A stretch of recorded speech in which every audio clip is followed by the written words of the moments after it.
Hello dear student, कैसे हो आप सभी लोग। उम्मीद करता हूँ सब अच्छे होंगे, सबकी पढ़ाई शानदार चल रही होगी।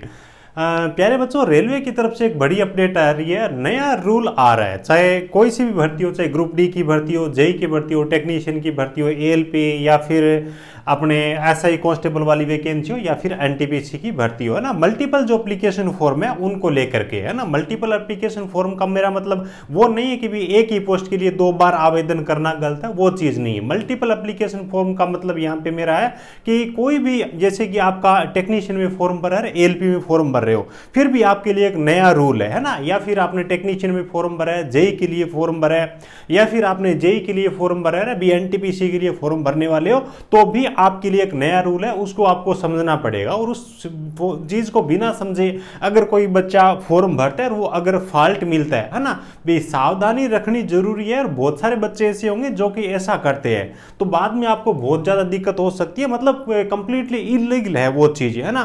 तो उसके बारे में जानकारी देने वाला हूं। और वैसे ही अगर अपन देखें रेलवे की भर्तियों को लेकर के, अगर इसका अपन पेपर पैटर्न देखें ना, तो खास तौर से जो टेक्निकल वाले बच्चे हैं उनके लिए एक तरीके से, जहां तक मेरी समझ है, एक तरीके से वो मतलब क्या कि बहुत गलत चीजें हैं। भी टेक्निकल के स्टूडेंट है, टेक्निकल की एजुकेशन क्वालिफिकेशन मांगी जाती है और फिर एग्जाम के अंदर कुछ ऐसा दिया जाता है कि वहां पे टेक्निकल का कुछ लेना देना ही नहीं है। जो बच्चा तैयारी कर रहा है बैंक की, वो फाइट कर जाता है, आगे निकल जाता है। जो बच्चा तैयारी कर रहा है एसएससी की, वो आगे निकल जाते हैं। टेक्निकल वालों की पढ़ाई धरी के धरी रह जाती है। वो चीजें तो बहुत गलत है ना। डिपार्टमेंट को सोचना पड़ेगा जब भी इस चीजों के बारे में डिपार्टमेंट का ध्यान जाएगा। लेकिन यहाँ पे जो चीज आ रही है, एक तरीके से टेक्निकल वाले बच्चे खास तौर से जिन्होंने प्रॉपर टाइम दिया है ना, 1 साल की आईटी है, 2 साल की आईटी है, रेगुलर कॉलेज गए हैं और प्रॉपर तरीके से पढ़ाई की, अभी अपने को रेलवे के अंदर टेक्नीशियन बनना है, एएलपी बनना है, डिप्लोमा वाले बच्चे प्रॉपर पढ़ाई किए, बीटेक वाले बच्चे प्रॉपर पढ़ाई किए, तो उन बच्चों को यहाँ पे फायदा मिलने वाला है ना। यहाँ पे काफी हद तक जो फर्जीवाड़ा होता है उस पर अंकुश लगेगा। और खास तौर से वीडियो के अंदर ये चीजें भी जरूर देखना भी किस प्रकार के मतलब लोग हैं वो इस चीज के दायरे में आते हैं और उनको किस हिसाब से सावधान रहना है और किन लोगों से इससे कोई प्रॉब्लम नहीं है। तो सब चीजों के बारे में एक एक करके डिस्कस करने वाले हैं। बाकी जो भी बच्चा चैनल पे पहली बार विजिट कर रहा है, सब्सक्राइब करके बेल आइकन को ऑल पे जरूर प्रेस कर लीजिएगा। अपना टेक्निकल बच्चों के लिए डेडिकेटेड चैनल है, सभी प्रकार की सरकारी तकनीकी भर्तियों के बारे में जानकारी और मार्गदर्शन आपको समय पे मिलता रहेगा। बाकी मेरे साथ परमानेंट जुड़ने के लिए आप मेरा टेलीग्राम चैनल भी ज्वाइन कर सकते हो, वीडियो को डिस्क्रिप्शन में लिंक मिल जाएगी। टेक्निकल जॉब ज्ञान के नाम से अपना टेलीग्राम चैनल है और लगभग 10,000 बच्चे, है ना, अपनी फैमिली और टेलीग्राम की कंप्लीट हो चुकी है 10,000 के आसपास में, तो आप भी उसको ज्वाइन कर सकते हो। देखिए बच्चों, बात करते हैं यहाँ पे एक्चुअल के अंदर चीजें क्या हो रही है। अभी जैसे कि एनटीपीसी का फॉर्म भरा जा रहा है, तो जैसे कोई बच्चा नया फॉर्म भरता है या फिर नया रजिस्ट्रेशन करने के लिए जो बच्चा जाता है, उसके सामने एक मैसेज आता है, एक संदेश आता है ना। Candidates who have already created an account for ALP technician, उसके बाद सब इंस्पेक्टर हो गया, कांस्टेबल हो गया, जूनियर इंजीनियर हो गया, ठीक है, are not required to register again, they should log in using the same username and password। यानी कि इनका बोलने का मतलब है कि आपने इनमें से किसी भर्ती के लिए ऑलरेडी अगर फॉर्म भरा है तो आपको दोबारा से यहाँ पे रजिस्टर करने की जरूरत नहीं है। आप सेम यूजर आईडी और पासवर्ड के जरिए आप लॉग इन करिएगा, ठीक है, और उसके बाद में वहां पर जाकर के आपको आवेदन कर देना। अब देखो यहाँ पे चीजें क्या छुपी है एक्चुअल के अंदर, उसके बारे में बात करते हैं। और ये रूल केवल ऐसा नहीं कि अभी के लिए एनटीपीसी की भर्ती में ही लागू है, आगे जो भी भर्तियां आएगी एक तरीके से परमानेंट चीजों को देखते हुए रेलवे ने इसको लागू किया। छोटा सा यहां पे लिखा है should log in using the same user name and password, आपको दोबारा रजिस्टर करने की जरूरत नहीं है। लेकिन इसके अंदर बहुत सारी चीजें छुपी है, उनके बारे में एक एक करके बात कर लेते हैं। देखिएगा किस प्रकार के बच्चों को यहाँ पे प्रॉब्लम होने वाली है। मेन अगर एक्चुअल के अंदर अगर अपन बात करें ना, भी बहुत सारे लोग पहले क्या करते थे कि भी उनकी बीए की पढ़ाई चल रही है और उनको यह कि रेलवे के अंदर भर्ती आने वाली है, अपन आईटीआई में भी एडमिशन कहीं पे ले लेते हैं और आईटीआई कर लेंगे, या फिर कोई पॉलिटेक्निक कर लेता था, या फिर कई बच्चों का मतलब क्या कि 12th चल रहा होता है, रेगुलर 12th चल रहा है ना, और साथ में आईटीआई में कहीं पे एडमिशन ले लिया, है ना, या फिर आईटीआई बच्चे कर रहे हैं और कहीं पे ग्रेजुएशन में बीए वगैरह के अंदर एडमिशन ले लिया। तो उन बच्चों के लिए एक तरीके से ये जाल बिछाया गया। ये ध्यान रखना, किनको कोई प्रॉब्लम नहीं होगी, डरने की जरूरत नहीं है, वो भी मैं आपको बताऊंगा, और किनको प्रॉब्लम हो सकती है वो भी मैं आपको बताने वाला हूं, ठीक है। देखिएगा भी इसका मतलब क्या है वो तो आप भी समझ गए होंगे भी, आपको आपने पहले एक बार अकाउंट क्रिएट कर लिया, किसी भर्ती के अंदर आवेदन कर दिया है, तो नया आवेदन आपको करने की मतलब क्या है कि नया आवेदन कर सकते हो, दोबारा से आपको अकाउंट क्रिएट नहीं करना। यानी कि आपको 2 अकाउंट नहीं क्रिएट करनी है, पहले से जो भर्ती के अंदर आपने ऑलरेडी अकाउंट क्रिएट कर रखा है ना, उसी के अंदर आपको लॉगिन करके दोबारा आवेदन कर देना है। यहां पे मान लीजिए फॉर एग्जांपल अगर अपन लेते हैं, कोई बच्चा है वो 12th कर रहा था, ठीक है, 12th कर रहा था, उसने सोचा क्यों ना 1 साल की आईटीआई है तो साथ के साथ में आईटीआई ही कर लेता हूं।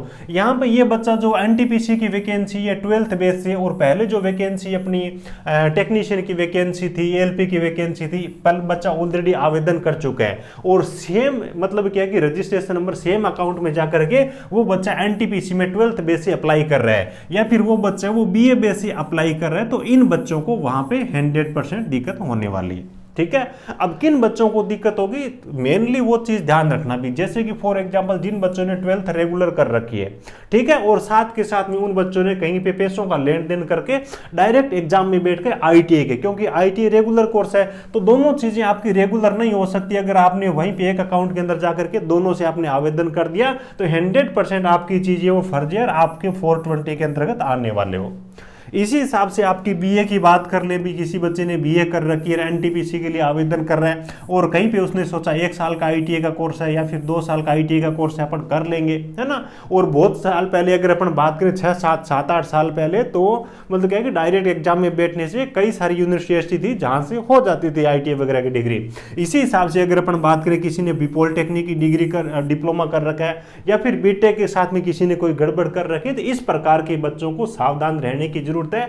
एक फॉर्म आपने ऑलरेडी भर दिया है, उस एजुकेशन क्वालिफिकेशन के साथ में आपने कोई दूसरी एजुकेशन क्वालिफिकेशन रेगुलर कर रखी है, तो आपको आगे आने वाले फॉर्म नहीं भरने हैं। ठीक है भी, आपने एक चीज को प्राइवेट तरीके से कर रखा है और दूसरी चीज अगर आपकी रेगुलर है तो वहां पे कोई दिक्कत नहीं है, लेकिन आपने कहीं पे किसी भी प्रकार से गड़बड़ करके दोनों चीजें एक तरीके से मतलब डॉक्यूमेंट में आपकी रेगुलर है, तो उन बच्चों को सावधान रहने की जरूरत है। मैं तो कहता हूं इस प्रकार के बच्चों को आवेदन ही नहीं करना चाहिए।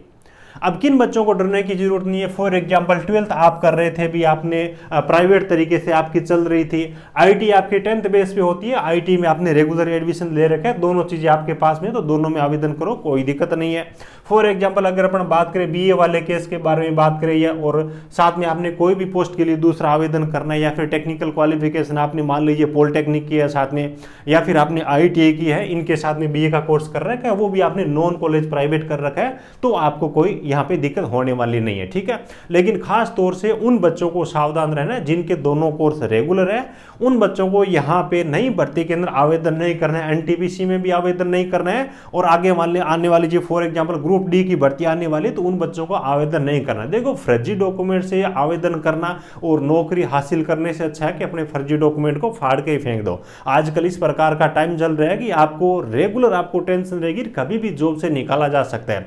हर प्रकार का सिस्टम है वो गवर्नमेंट के पास में अवेलेबल है, फर्जी चीजों का मतलब बचने का कोई भी तरीका नहीं है। तो ध्यान रखिएगा, जिन्होंने अभी तक आवेदन नहीं किया है, जिनके डॉक्यूमेंट में प्रॉब्लम है, तो वो आवेदन मत करना, और जिन्होंने आवेदन कर दिया उनको भी आगे के स्टेप्स के अंदर शामिल नहीं होना है, कम से कम ये जरूर करना है। हालांकि जिनके पास में दोनों में से एक चीज, एक एजुकेशन क्वालिफिकेशन प्राइवेट तरीके से हासिल कर रखी है, तो उनमें 420 जैसा जहां तक मेरी समझ है कुछ भी नहीं है, आपको डरने की जरूरत है नहीं। ठीक है, बाकी अपने दोस्तों के साथ में भी इस वीडियो को शेयर करिएगा, ताकि जो फर्जी लोग हैं वो इस प्रकार के आवेदन नहीं करें, और जो आवेदन कर दिया वो बच्चे फंसे नहीं, सावधान रहे। ठीक है, रेलवे का एक तरीके से टेक्निकल वाले बच्चे, आईटी डिप्लोमा बीटेक वाले, उनके लिए एक बहुत अच्छा कदम है, क्योंकि बहुत सारे लोग क्या करते थे, बीए वगैरह कर रहे हैं तो आईटीआई में कहीं एडमिशन ले लिया, 12th कर रहे हैं तो छोटा बड़ा 6 महीने वाला 1 साल वाला आईटीआई का कोर्स कर लिया, है ना। उसके बाद में एग्जाम पैटर्न तो पूरा का पूरा नॉन टेक्निकल है, एग्जाम में बैठते वहां पे तो कुछ आईटीआई का आता नहीं था, वो उसको क्वालिफाई उसको पास कर देते थे, है ना। और उसके बाद सेकंड पेपर के अंदर क्वालिफाई नेचर का होता था। बहुत सारे बच्चे ऐसे भी थे जिससे कि 12th बेस से जो जो फॉर्म भरते हैं ना ILP का, जिन्होंने फॉर्म भरा है और उसके बाद में वो नहीं चाहते कि 12th वाली मैथ अपने सेकंड पेपर के अंदर क्वालिफाई करने के लिए आए, तो इलेक्ट्रीशियन वगैरह का सिलेबस चूज करके भी वो उसके अंदर जो क्वालिफाई मार्क है वो ले आते थे। तो वो बहुत बड़ी चीज़ नहीं है, 2 महीने पढ़ाई करके भी बच्चे क्वालिफाई कर लेते हैं। लेकिन यहाँ पे ये सिस्टम इन्होंने अभी ठीक कर दिया, तो जो भी फर्जी लोग होंगे वो आवेदन नहीं करेंगे, अगर आवेदन करेंगे तो वो सीधा सीधा 420 के दायरे में आने वाला है। वीडियो अच्छा लगा हो तो एक प्यारा सा लाइक जरूर करना, अपने जरूरतमंद दोस्तों के साथ में इस वीडियो को शेयर जरूर करिएगा। चैनल पे पहली बार विजिट कर रहे हो सब्सक्राइब जरूर करिएगा, और इस वीडियो को डिस्क्रिप्शन में आपको मेरे टेलीग्राम चैनल की लिंक मिलेगी, जरूर ज्वाइन करिए। सभी प्रकार की सरकारी तकनीकी भर्तियों के बारे में जानकारी और मार्गदर्शन बहुत ही अच्छी तरीके से आपको मिलता रहेगा। Thank you, best of luck.